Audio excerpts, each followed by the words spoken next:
1 Corinthians 6:19. Do you not know that your bodies are temple of the Holy Spirit, who is in you, whom you have received from God? Di nyo babatid na ang inyong katawan ay templo ng Espiritong Banal na sumasa inyo at tinanggap nyo mula sa Diyos. Love your body. Salamat, Panginoon, sa katawan na ibinigay nyo sa amin, na siyang nagiging tahanan ng inyong Espiritu at nagiging kasangkapan maging ng aming sariling Espiritu upang malasap namin ang ganda at sarap ng buhay at upang magawa namin ang mga gawaing iniatas niyo sa amin. Turuan niyo kami, Panginoon, na lalong maunawa ang kalooban niyo para sa aming katawan at nang aming masunod ang iyong magandang layunin. Linisin niyo po kami, patawarin sa aming mga kasalanan, at ngayon ay punuin niyo ng inyong karunungan nang masundan namin ang mga yapak ng iyong anak na si Jesus. Be our preacher, our teacher, our counselor. We ask you, Father, in the name of your Son, Jesus, our Lord, our Savior, and our friend. Your body is wonderfully made. Yan dapat nating lalo at laging maalala. Nanilikha tayo ng Diyos, kaya napakabuti, napakaganda, napakainam ng ating katawan. Psalm 139:14, I praise you because I am fearfully and wonderfully made. Your works are wonderful, I know that full well. Karapat-dapat purihin ng Diyos dahil napakainam ng pagkakalikha niya sa ating katawan, maging sa ating pagkatao. Your body was designed and created by God. Your body is sustained by God. Diyos ang lumikha at Diyos ang patuloy na nag-aalaga sa katawang ito. Your body is the temple of God's Spirit. Ang templo ng Diyos ay hindi tahanang bato, hindi muog, hindi pader, hindi building, hindi lugar, hindi bundok. Ang templo ng Diyos ay katawan ng tao na sumasamba sa Kanya. Genesis 2:7, Then the Lord God formed a man from the dust of the ground and breathed into his nostrils the breath of life, and the man became a living being. Nagiging banal ang lupang katawan dahil ito'y tinatahanan ng Espiritong nagmula sa Diyos. 1 Corinthians 6:19, Do you not know that your bodies are temples of the Holy Spirit who is in you, whom you have received from God? Isang tanong na may kasamang mariin na pagpapahalaga sa katotohanan na ang katawan ng tao ay mahalaga at ito'y pinapahalagahan maging ng Diyos. Meron tayong dapat laging maalala tungkol sa katawan na ibinigay sa atin ng Diyos, that your body loves you. It is always working to keep you alive. Mahal ka ng iyong katawan. Kahit tulog ka, hindi tumitigil sa pagtiwak ang iyong puso, pumping blood to the outermost parts of your body. Kahit tulog ka, hindi tumitigil sa paghinga ang iyong mga baga.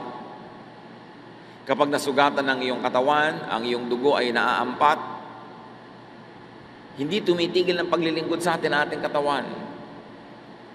Your blood circulates, bringing nourishment to every part of your body.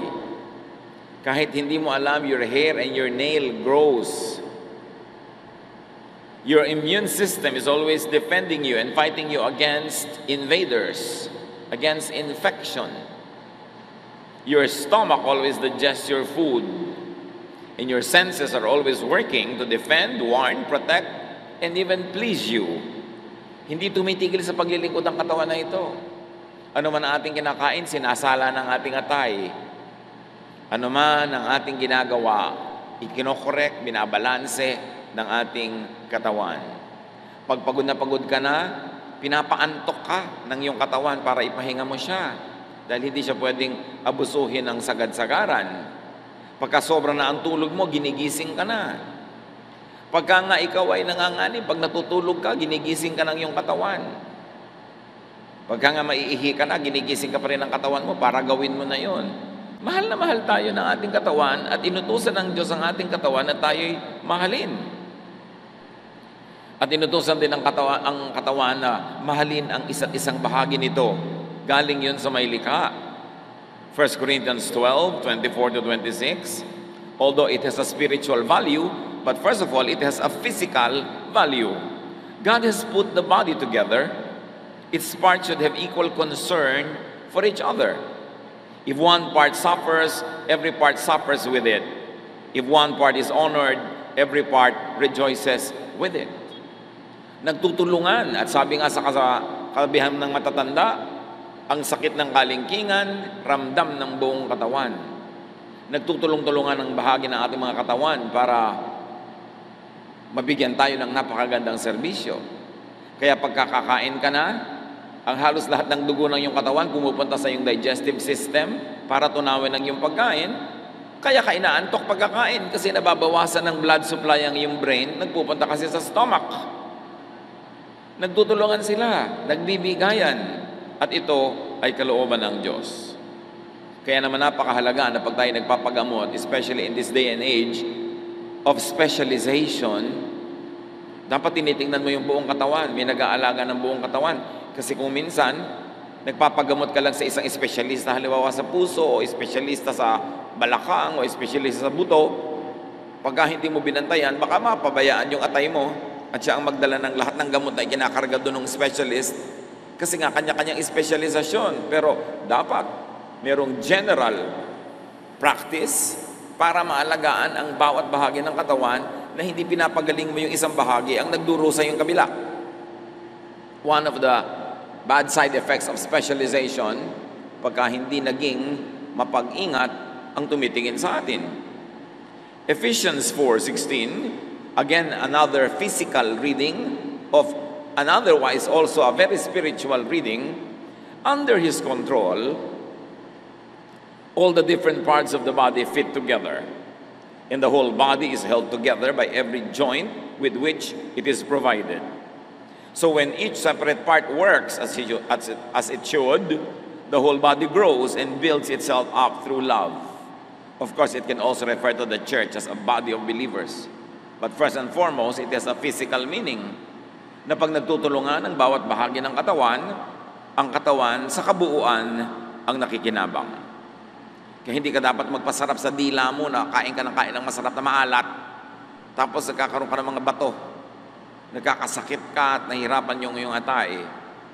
Pinapasarap mo lang ang iyong bibig, ang iyong panlasa, kakakain ng sobrang tamis, nagdurusa naman ng dugo mo, tumataas ang blood sugar, nagkakaroon ka ng diabetes.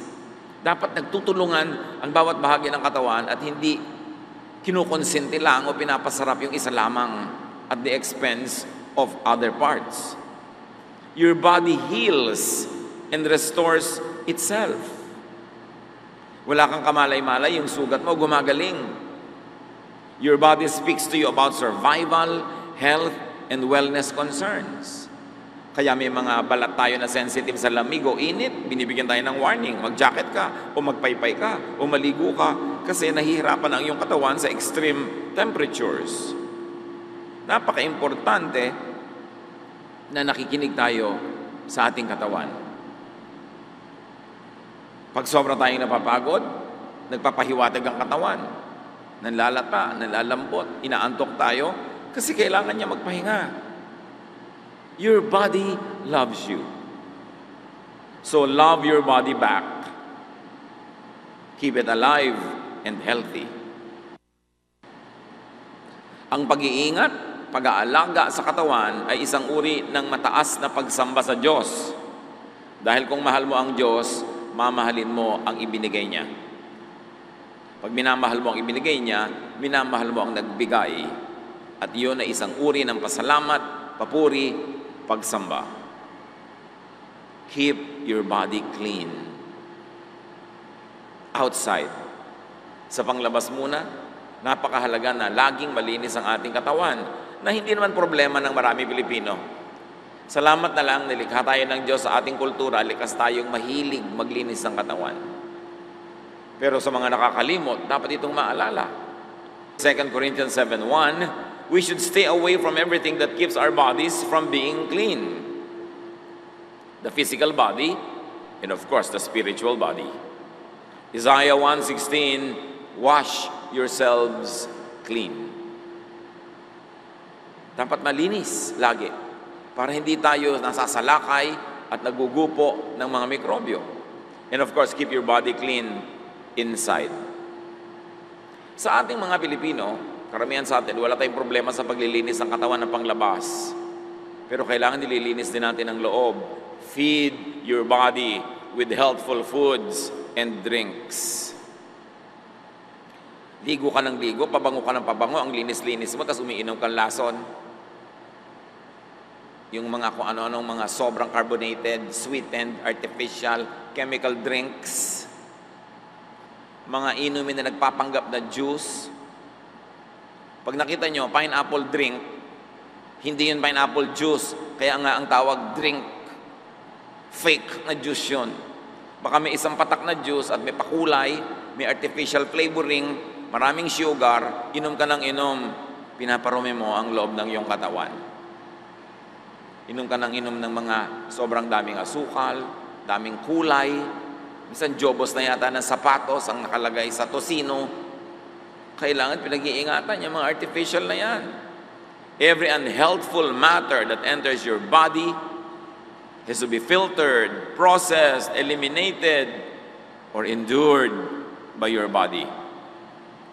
Pag naglagay ka ng masamang timpla sa loob ng iyong katawan, nasarapan kumisan ang iyong lalamunan, pero hirap na hirap yung mga laman loob mo para salain, linisin yun, itapon yung mga dumi, o kaya kung di niya maitapon, ay hirap na hirap yung katawan mo sa pagdurusa at pagtitiis para lang kumisan masyahan ang ating bibig. Gaano katigas ang mga ulo ng pinipigil kumain ng sobrang alat at bagoong, tapos yung parinat yun at yun ang kinakain na para walang naririnig na turo. Pagkatapos, masakit ang ulo, nahihilo, masakit ang katawan, tumitibok ang puso, naaatake sa puso, pero ayaw tumigil, kakakain ng ipinagbabawal. Pagka dapat hindi nakikinig sa payo, pag nagkasakit, hayaan manigas. Dahil matigas ang ulo, pinahihirapan ang katawan. Bakit dapat laging pagbigyan ng bibig? Napasukan lamang at masarap lamang hanggang bibig, pero pag lumampas na sa lalamunan ang maling pagkain, laso na sa iyong katawan. Daniel 1:8, but Daniel resolved not to defile himself with the royal food and wine. Sila Daniel ay mga panauhin ng hari ng Babylon sa kanyang palasyo. Pinapakain ng mga pagkain ng hari, pero minabuti niyang wag kasi iniisip niya at alam niya at naniniwala siyang makasasama sa kanyang katawan. Kaya tinanggihan niya ang ganung uri ng pagkain. Si Timothy, lagi nilang siraan tiyan.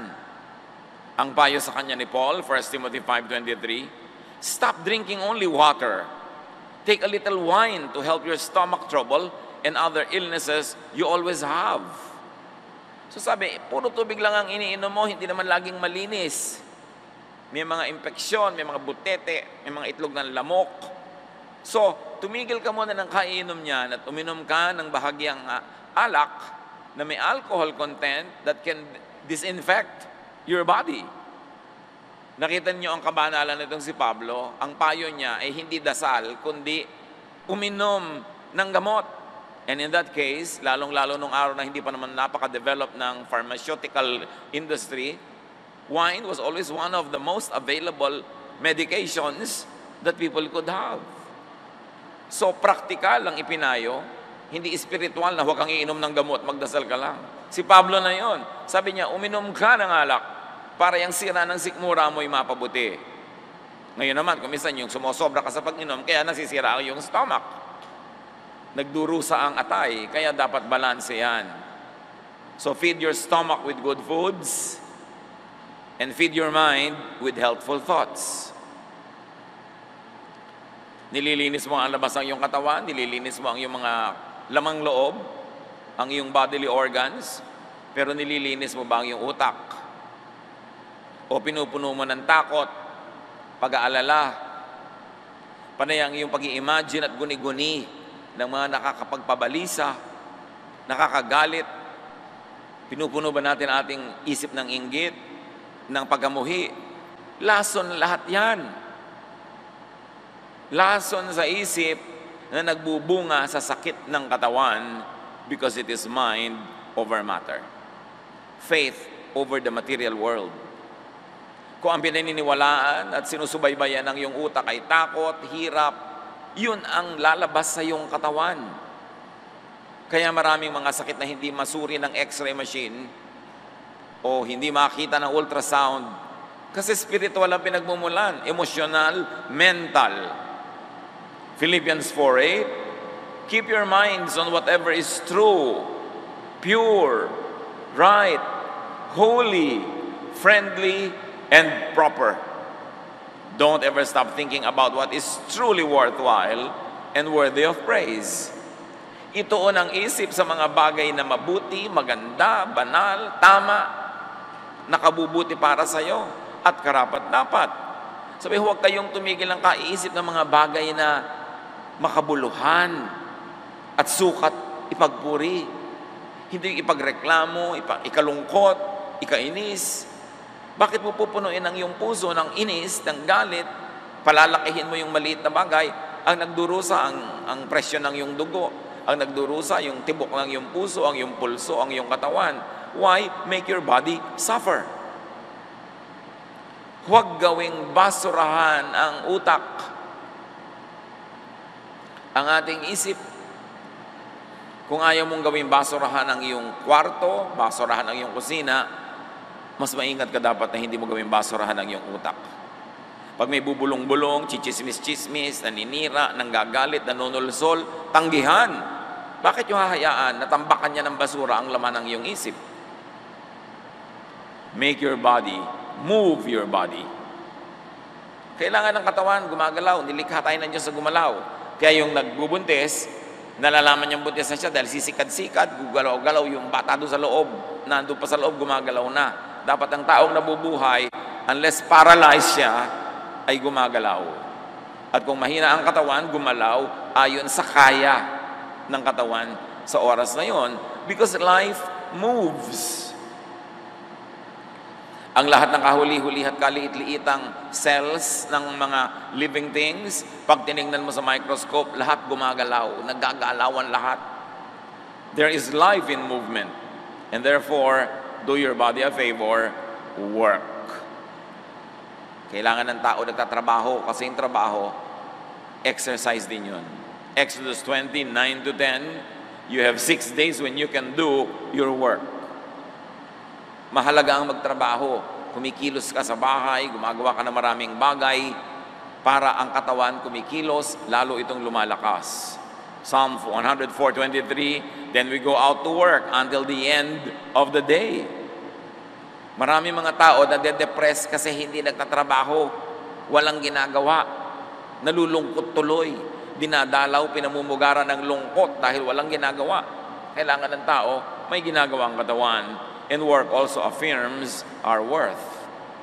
Aside from the fact that work earns for us, work also improves our value. At pagka tumataas ang pagtingin natin sa ating sarili, tumataas ang pagtingin ng iba, lalo naman tayong sumasaya, at pag tayo sumasaya, tayo'y lumulusog. Dapat pasayahin ang sarili. Napatunayan na ng siyensya, ang mga mas masayang pasyente, mas mabilis gumaling kaysa sa mga malungkot na pasyente. Ang mga masaya na ginagamot, mas mabilis yung katawan nila na tumanggap ng kagalingan mula sa gamot kaysa yung malungkot na ginagamot, halos hindi tablan. Sapagkat pag masaya ka, your immune system becomes strong. And everything else is about your immune system. Ang lahat ng sakit na nagsisikap na pumasok at gumupo sa ating katawan, yung ating immune system ang lumalaban doon. At ang taong mga masayahin, malakas ang immune system, malakas ang naturalesa. Kaya dapat pinapasaya ang sarili. Yung iba naman masaya na nga, pinapalungkot pa. Malungkot na nga, mas pinapalungkot pa.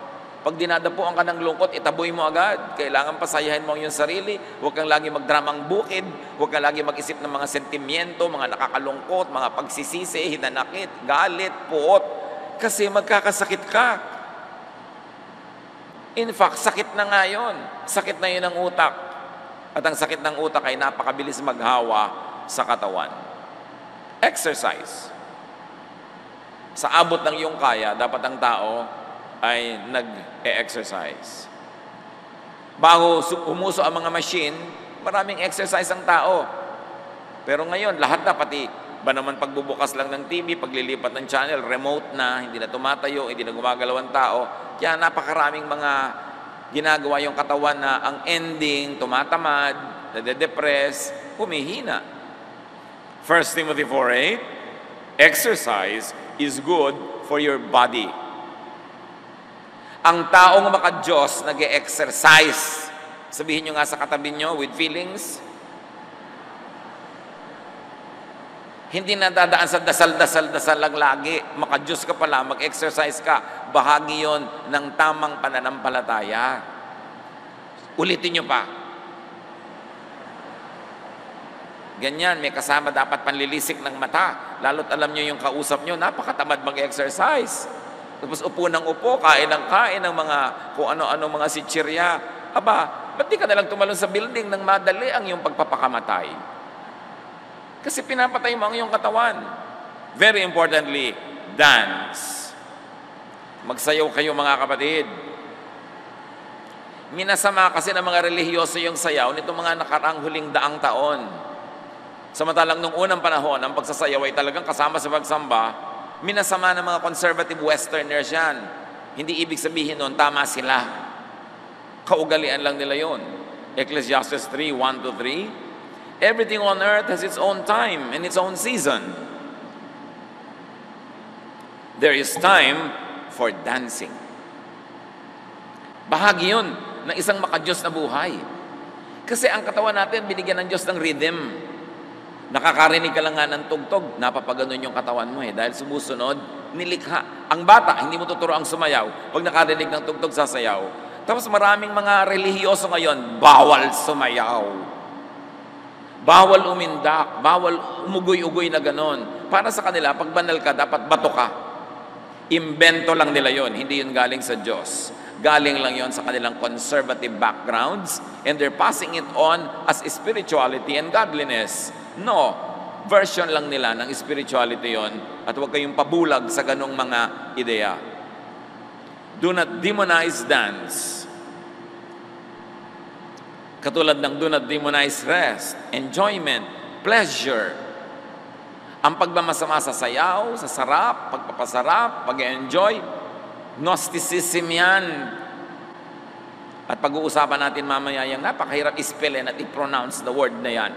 Gnosticism. Sabihin mo nga sa katabi mo. Tandaan nyo yan. Psalm 150 verse 4, praise Him with dancing. Si King David, sumayaw siya before the Ark of the Covenant, before the Lord. Naghubad pa siya ng kanyang robes at ang natira na lang nasuot niya, underwear, habang nagsasayaw siya. Ang kanyang high society wife, na si Michal, tinitingnan siya mula doon sa bintana ng palasyo at napakaliit ng pagtingin ng reyna doon sa hari na nagsasayaw sa publiko na nakahubad. At pag akyat niya sa palasyo, sabi ng reyna sa kanya, magaling ka? Sasayaw-sayaw ka ba nakahubad sa harap ng karami-raming tao? Sabi ni David sa kanya, hindi ako nagsayaw sa harap ng mga tao. Nagsayaw ako para sa Diyos. At bakit siya naghubad ng kanyang damit? Kasi ang mga slaves, pag nagsasayaw sa harap ng kanilang amo, naguhubad. At si David sa pagsayaw niya sa Diyos, hindi niya itinuring ang sarili niyang hari. Tinanggal niya yung mga damit na nagbibigay sa kanya ng royal distinction, and he took the form of a slave, dancing before the master, before the Lord of Lords. Sabi niya, hindi ako sa harap ng mga tao nagsasayaw. Sumayaw ako para sa Diyos. At alam niyo ang kasunod na verse nun? And Michal remained barren all her life. Naging baog itong si Michal. Hindi siya nagkaroon ng supling. Hindi siya nagbuntis. Kasunod ng paglait niya sa pagsayaw ni David. Napaka-connected nun. Ikinatuwa ng Diyos ang sayaw ni David pagkatapos nilalait-lait niya yung sayaw. So dance to be lively, dance to be happy, and even dance to heal. Noong unang panahon, marami mga tao, ang pagsasayaw nila ay panalangin nila para gumaling at naggagalingan nga sila. Nauso lang kasi ngayong mga huling taon na ang dasal ay puro sinasabi ng salita ng bibig. You can dance as prayer, and you can pray by dancing. You can pray by playing music. You can pray by creating beautiful works of art. Maraming paraan ng panalangin, maraming paraan ng pagpupuri sa Diyos, at maraming paraan ng pakikipagniig sa Diyos. Hindi lang sa formal, organized, Western-style worship. Na-franchise kasi ng Western civilization ng Christianity in the last many hundred years, at inimpose nila yung kultura nila at pananaw nila sa pagiging makadiyos. But we've got to go back to ancient practices of spirituality, where there's a lot of music, there's a lot of dancing, there's very little intellectual discourse happening during the spiritual experience. Dapat nating ibalik yun sa ating worship, ng ating damdamin, ng ating emosyon kasama sa pag-worship. Dahil yun ang buo nating pagkatao. Kung papagurin ang katawan sa exercise dahil nakakabuti yun, you must balance and give your body rest. Ipinapahinga ang katawan. Madalas mong maririnig sa mga empleyado ngayon, naku, toxic ang work namin. Avoid getting into a toxic mode by planning, by working on time, by not procrastinating, by being organized, para hindi nagiging toxic. Toxic means lason. Kung lagi kang nasa toxic environment, you're killing yourself. Exodus 20 verse 12, work the first 6 days of the week, but rest and relax on the 7th day. Mga workers, mga empleyado, mga estudyante, nagiging toxic ang trabaho nyo kasi madalas you procrastinate. Ipinagpapaliban yung gagawin ngayon, ipinagpapabukas. Yung gagawin this week, ipinagpapa-next week. Kaya sabay-sabay lahat, nagkakaraming pagka-deadline na. By organized timing, may iwasan yung kanyang mga klaseng trabaho na toxic. Paliban pamisa-misa na biglaan talaga kailangan. Pero madalas yung mga nagsasabing toxic, kulang sa planning, kulang sa organization, kulang sa pagsisimula sa oras. Importante na nagpapahinga. Ang sobrang napapagod, nade-depress. Tulad ni Elijah, sa pagod, gusto nang mamatay. Nung nakatulog ng konti at nakakain ng konti, gusto na uling mabuhay. Pagod lang pala, gutom lang pala. 1 Kings 19:7, the angel of the Lord came back a second time and touched him and said, "Get up and eat, for the journey is too much for you." Kahit ka propeta, kahit ka alagad ng Diyos, may hangganan ang kaya ng iyong katawan. The journey is too much for you. You've got to rest. You've got to sleep. And after sleeping a while, get up, eat, and sleep again. Eh kung yun, super prophet na, tayo pa kaya ng mga karaniwang tao ang hindi mangangailangan ng tamang pahinga. Mark 2:27, Jesus finished by saying, people were not made for the good of the Sabbath. The Sabbath was made for the good of people.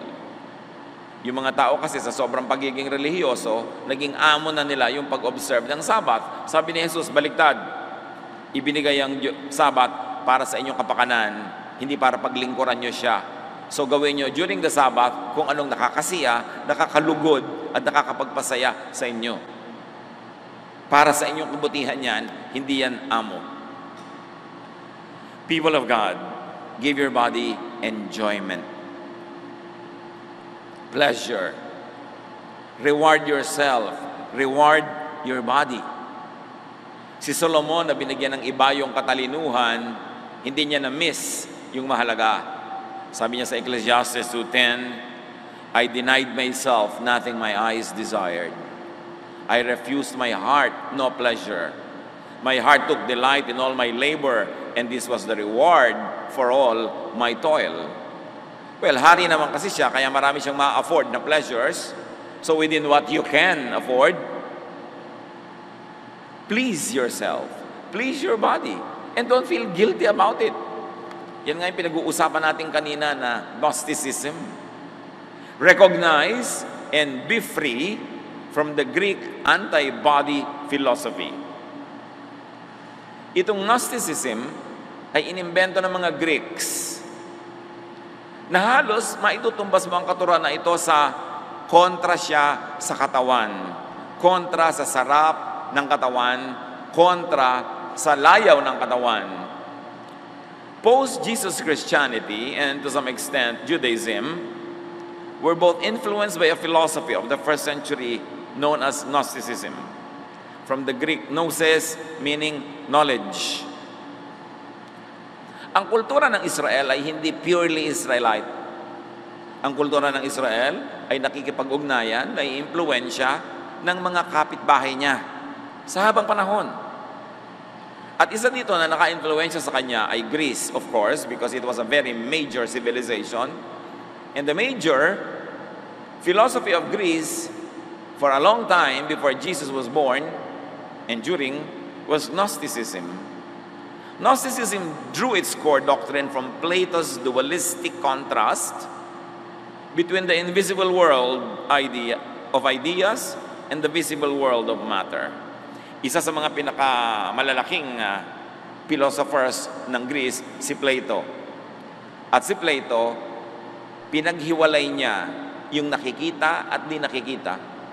Pinaghiwalay niya yung mundo ng mga ideya, diwa, mga hindi nakikita, sa mundo ng katawan, ng lupa, ng bato, mga nakikita. So sa kanya, dalawa ang mundo, the invisible and the visible, the spiritual and the physical. And Plato's dualism created in Gnosticism a doctrine that equated matter with evil and spirit with good. Platonic idea yon, hindi yun Jesus idea. Sa paghihiwalay ni Plato ng mga katotohanan na nakikita at di nakikita, physical at non-physical or spiritual, minasama niya ang physical at minabuti niya yung spiritual. Kay Plato, lahat ng nahihipo, nakikita, nasusukat, may timbang, nayayakap, natatapakan, nasasandalan, lahat ng bagay na material ay masama. At sa kanya, ang mabuti lang ay yung mga bagay na nandun sa daigdig ng isipin, ng ideya, nandun ang espiritu. Pero ideya yun ni Plato, hindi yun ideya ng Diyos. Kaya lang yung ideya na yun naka-impluensya maging sa kultura ng Israel, kaya ito'y pumasok maging sa mga kaugalian ng Israel hanggang sa Israel na inabutan ng Panginoong Jesus. And out of this equation that spirit is good, matter is bad, came two opposite modes of conduct. Asceticism, the suppression of bodily passions because of their connection with evil matter.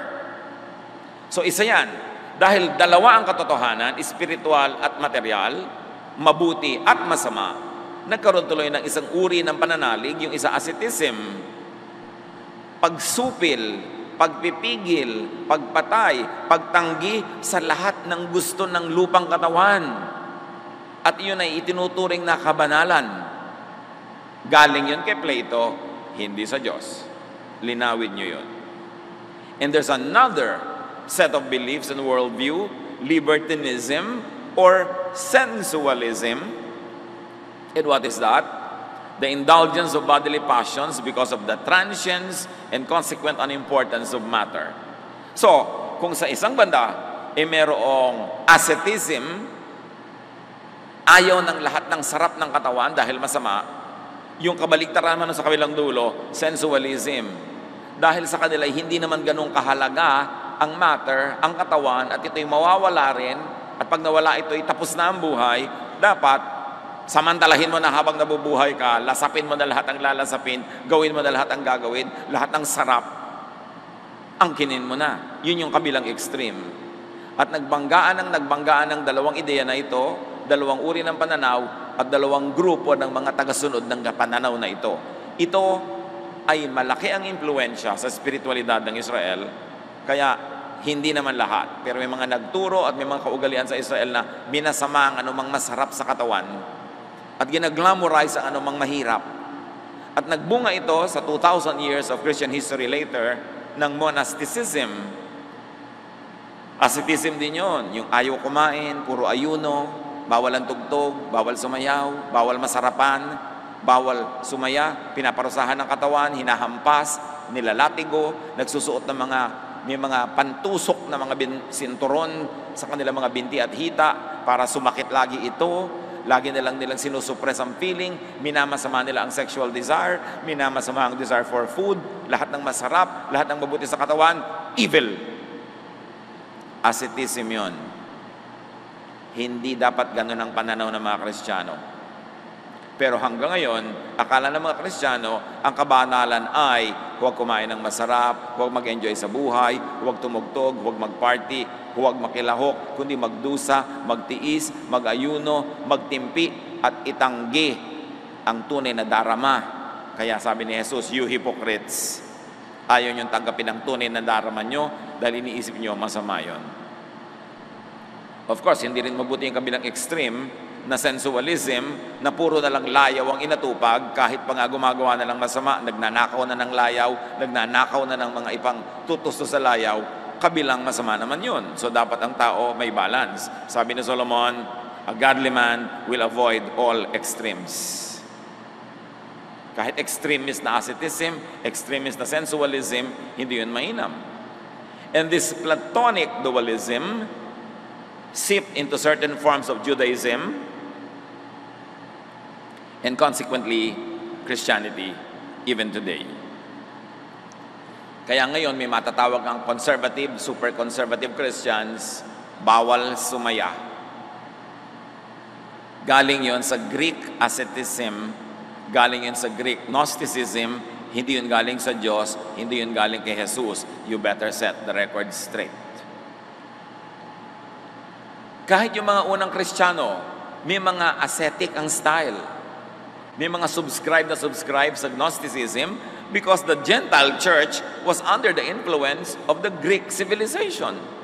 Even the community of those under John the Evangelist subscribed to asceticism.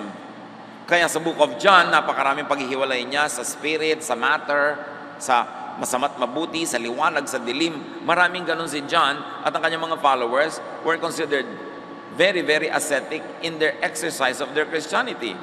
And soon, this kind of philosophy and belief in the communities led by John the Evangelist would influence latter Christians.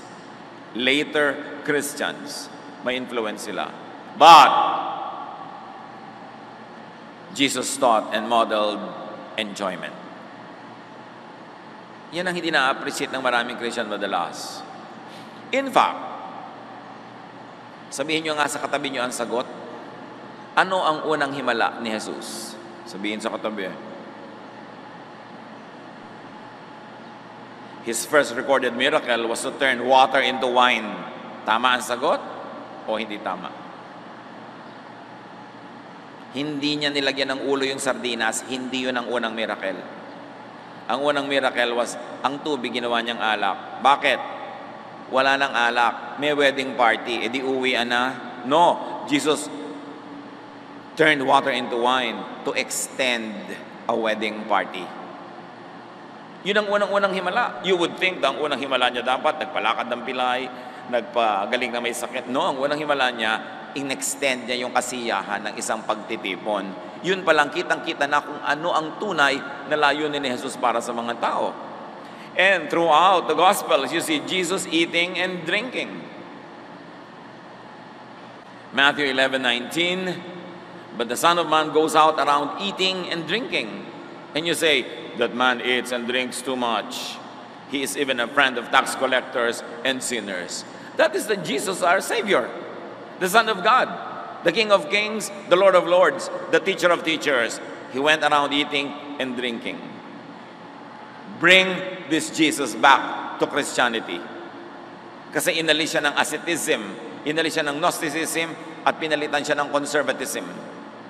Matthew 9:14, then John's disciples came and asked him, how is it that we and the Pharisees fast often, but your disciples do not fast?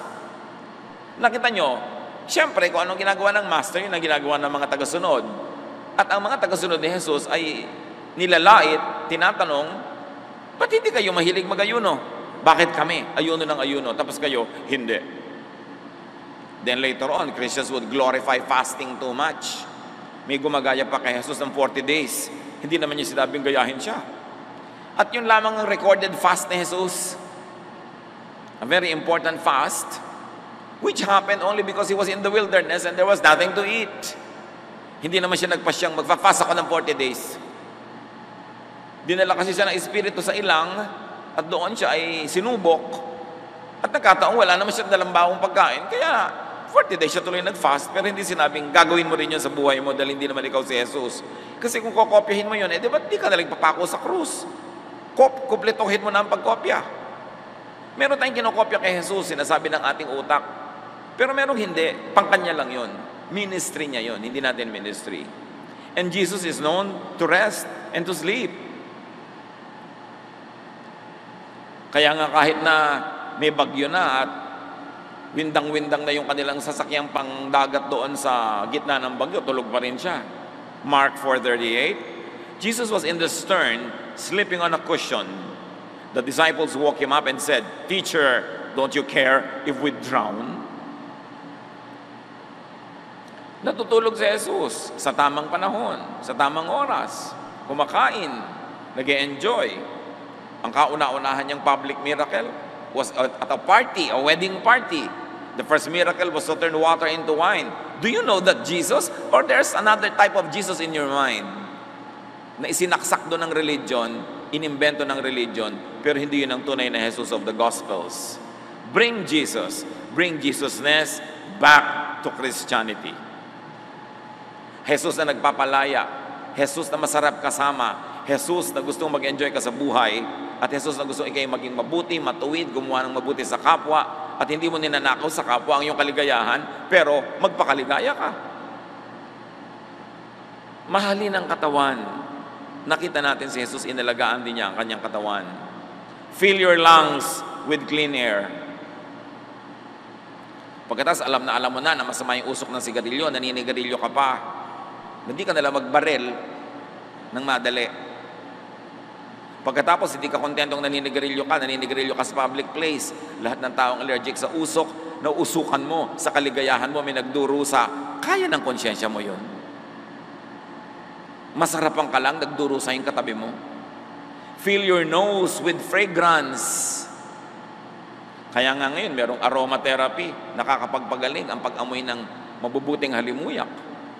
Fill your ears with music and pleasant sounds. Fill your home with music. Hindi sigawan, murahan, inggitan, selosan, insultuhan. Nakakasakit ng katawan yun pag pumasok na sa tenga. Fill your mouth with nutritious food. Hindi yung kung ano-ano, mabusog na lang kahit na nakakasama sa pangmatagalan. And please your palate with delicious foods. Napakalaking krimen yung hindi ka masarap pagluto. Dahil gumamit ka rin ng asin, gumamit ka rin ng kalan, gumamit ka ng gas, gumamit ka ng kawali, gumamit ka ng suka, gumamit ka ng karne. Tapos yung niluto mo hindi masarap. Di ba crime yun? Sayang naman ang ibinigay sa iyong mga gamit galing sa planeta, pagdaan sa iyong pagluluto, hindi masarap. Dapat masarap. Kakain ka rin lang, sarapan na. Pinag-aaralan mo kung paano maggisa ng masarap. Yung tuyong-tuyong-tuyo na yung kamatis sa gisa bago mo ilagay yung igigisa mo. Hindi sariwang-sariwa pa yung kamatis, ihuhulog mo na igigisa. Hindi masarap yon. Kailangan pinag-aaralan mo yung style ng pagluluto. Hindi yung bawang mo naging uling na bago mo isusunod yung sibuyas. Nakaka-cancer na yon. Dapat correct lang yung pagka-brown. Yung nagpapaksiw ka, hinahalo mo, dapat ang suka, hindi hinahalo hanggang hindi kumukulo para masarap. May art ang pagluluto, binibigyan ka ng Diyos ng mga gamit, tapos wawaldasin mo, hindi masarap ang luto mo. It's a crime. Please your eyes with beautiful vistas. Dapat inaayos natin yan hanggang kaya ng ating bulsa at kaya ng ating lakas, inaayos mo yung bahay mo. Hindi yung kama mo abstract dahil nandun yung kawali, nandun yung hangir, nandun yung sapatos, nandun lahat. Ang gulo-gulo. And please your skin with nourishing sensations. Kung minsan yung kumot mo, hindi natatabla ng apoy sa dumi. Aba naman, Labhan mo, pabanguhin mo para hihiga ka dyan, masarap humiga. Dahil 8 hours or 6 hours ka nakahiga dyan, tapos baligasgas. Meron pang mga kuto, at meron pang kung ano-anong tamtak sa loob. Kailangan pasarapin mo ang iyong buhay. Kasi ang buhay bigay ng Diyos. At gusto ng Diyos mag-enjoy ka sa buhay. Pero kailangan meron kang sipag. Importante sa lahat ng ito, may pera ka. Kaya itinuturo ng Diyos, 6 days you will work, and on the 7th day you will rest. Kasi pag nagtatrabaho ka, you earn, na-afford mo yung good life. Hindi yung gusto mo good life, tapos nakaasa ka sa iba. Ecclesiastes 8:15, pinakamatalinong tao si Solomon, ang payo niya, so I commend the enjoyment of life. Because there is nothing greater for a person than to eat and drink and be glad. Then joy will accompany them in their toil all the days of the life God has given them under the sun.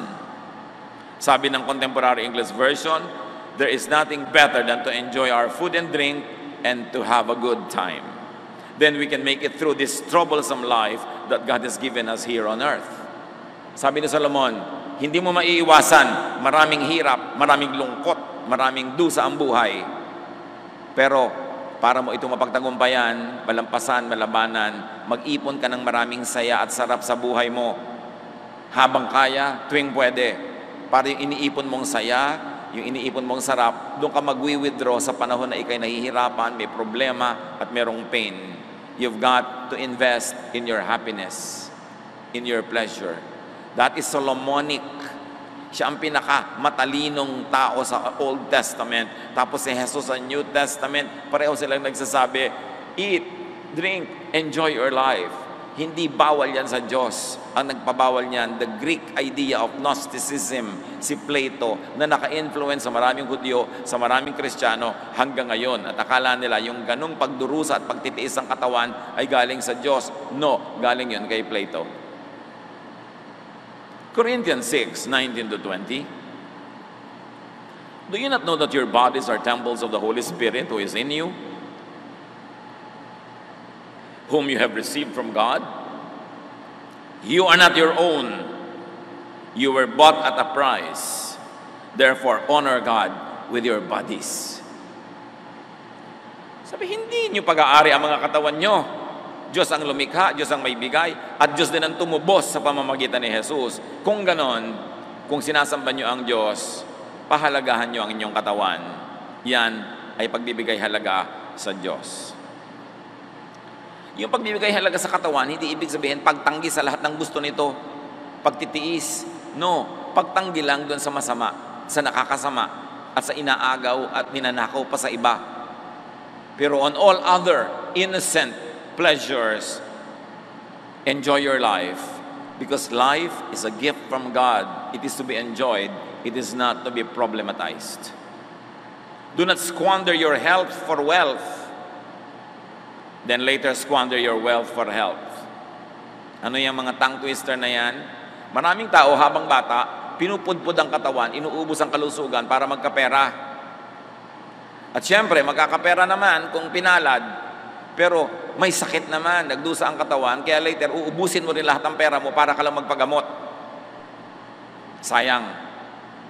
Dapat hindi mo pinapatay ang katawan para lang magkapera.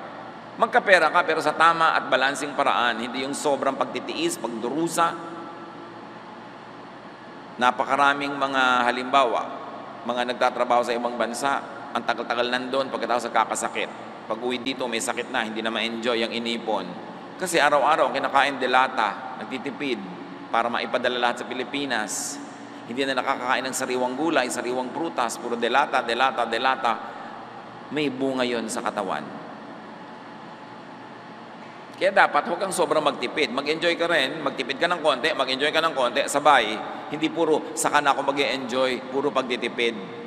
Nakakatiyak ka ba, nakahaba ang iyong buhay para magkaroon ka ng oras mag-enjoy? Hindi naman tayo nakakatiyak kung gaano kahaba ang buhay. Kaya dapat everyday may konting bakasyon ka, may konting treat to yourself. Para kung namatay ka bukas, wala kang pagsisihan. Every week mo konting bakasyon ka, may konting enjoyment. Para kung next week di ka na umabot, Wala ka din pagsisisihan. Every month, may konting bakasyon ka, may konting fun. Hindi yung puro hirap ng ilang taon, tapos ilalagay mo lahat yung enjoyment mo sa dulo. Kung wala ka na doon sa dulo, dilugi ka. Kaya mahalaga, nag-enjoy, nagtatrabaho. 6 days you work, on the 7th day you enjoy, you rest, and then you work, and then you rest. Hindi 10 years of work at saka nila magbabakasyon. Walang ganun.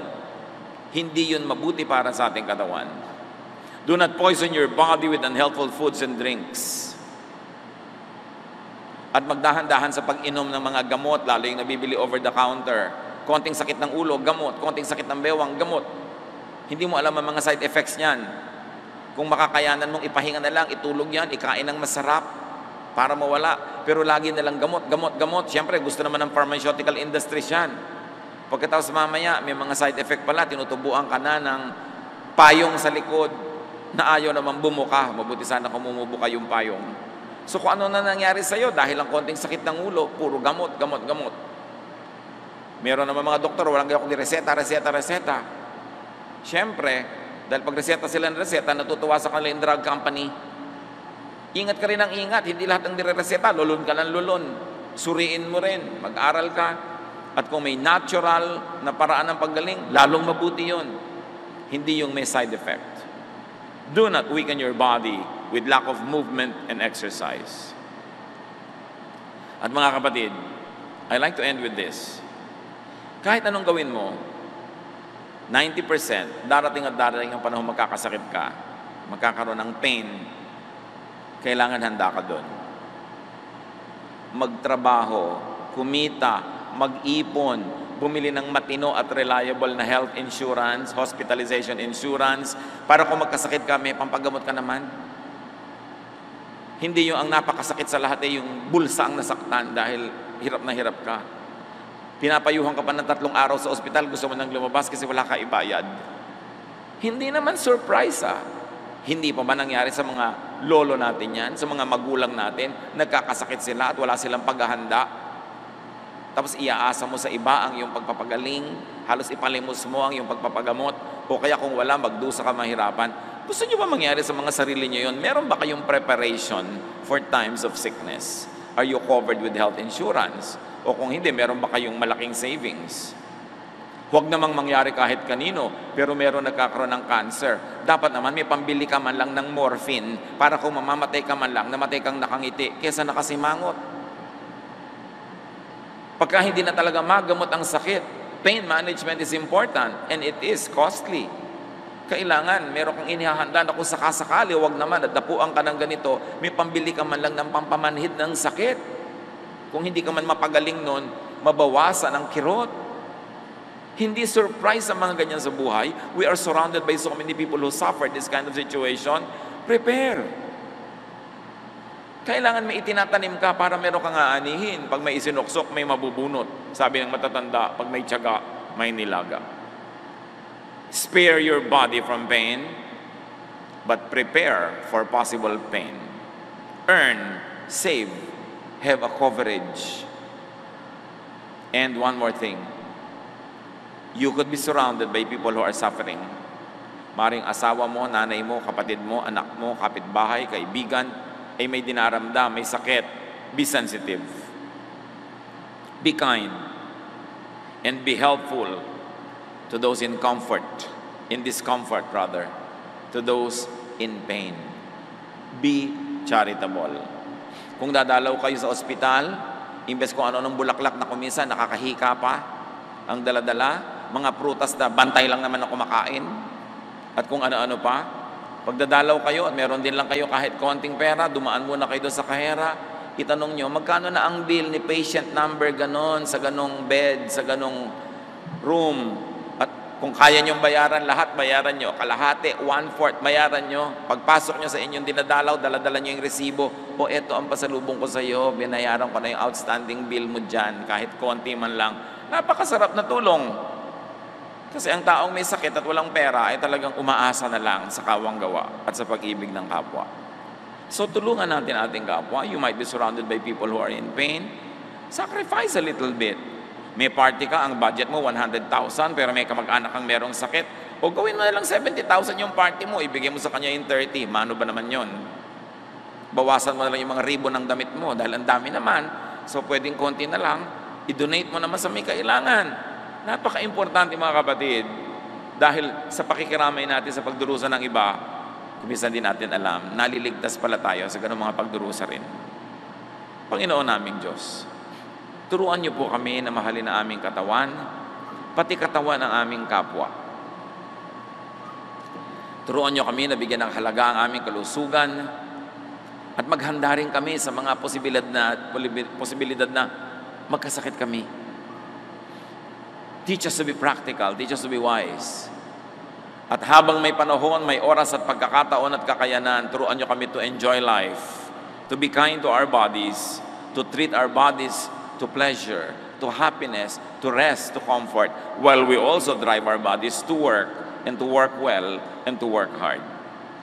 Pagbulay-bulayan natin mga kapatid ang mga katuruang ito, mahal ng Diyos ang ating katawan, dapat din nating mahalin, pagsisihan sa harap ng Panginoon ang mga pagkukulang natin sa ating mga katawan, lalo sa pag-aabuso natin at pagkukulang sa katawan ng kapwa na under our influence. Lord, as your people keep silent for a while, finish this message for each one of us. Give us practical application. Magbulay-bulay, dinggin ang pagtuturo ng ating Amang Diyos.